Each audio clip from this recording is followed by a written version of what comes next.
It can be really frustrating when you want to play your Xbox and you run into an error code. In today's tech video, I'm going to show you how you can fix your Xbox Error 11.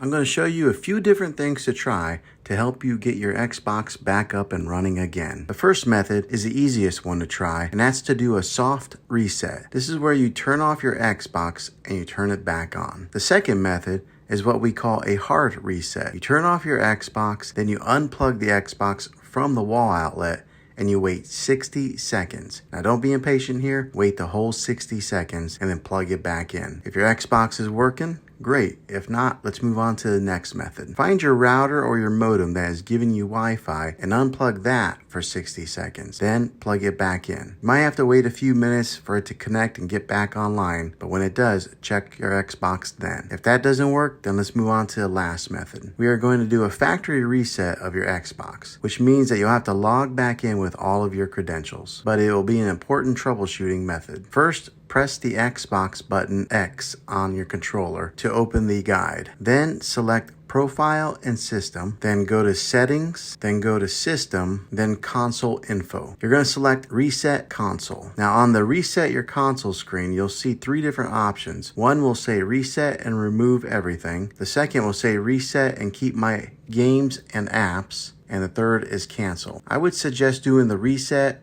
and Keep Games and Apps first. If that doesn't fix the problem, then try the Reset and Remove Everything. This option resets a console to factory settings. Well, hopefully this video was helpful to you. If it was, click a thumbs up on this.